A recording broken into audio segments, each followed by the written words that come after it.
Yes, it is. And I thought that these elections were the most important European elections. And I think they were. And I think the future of the U.S.-Europe relationship will be better, full of room for changing something important. And I think this pandemic is the first big test, because we never had such a crisis like the one we are experiencing without a transatlantic response or a transatlantic dialogue. And so we lack this kind of transatlantic response or transatlantic solutions that we had in the previous crisis. So I think now there's room to work, and I hope President Biden and the EU leaders will meet as soon as possible. Just a quick one on your term in office, Mr. Letta, as well. You were a Prime Minister in Italy 2013-2014. I just wondered, did you work with the Vice President during the second Obama administration while you were Prime Minister?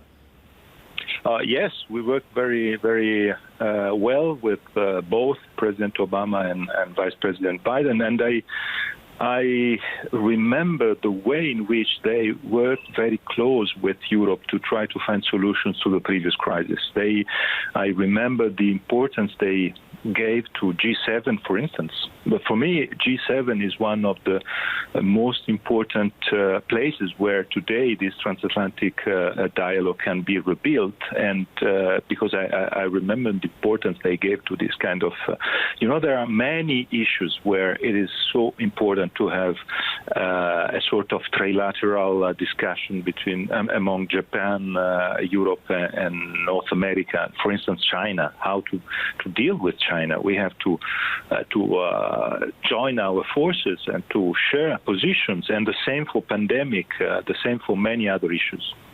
On that note, when we look at Joe Biden and the Democrats, it's one of the key issues where there's bipartisan support, and that is China. How do you see the U.S. approach to China changing under a Biden presidency? Do you see more cooperation between Europe and the U.S. when it comes to combating a lot of the practices that the West has challenged when it comes to China?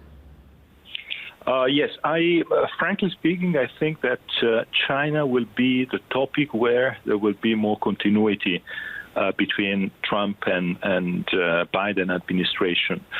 But I think the most important change will be in the way in which President Biden will try to be connected and to share with European allies, with European leaders and Japan, I think, positions on China. And that makes the difference, because that was not the case with President Trump.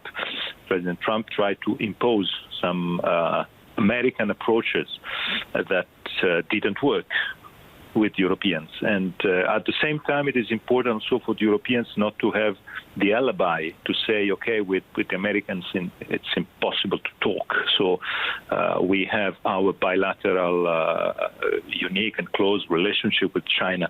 I think it was at risk to be an alibi. This is why I think it's very important to have a new place where it is useful to exchange, to share, and maybe to combine and to align positions.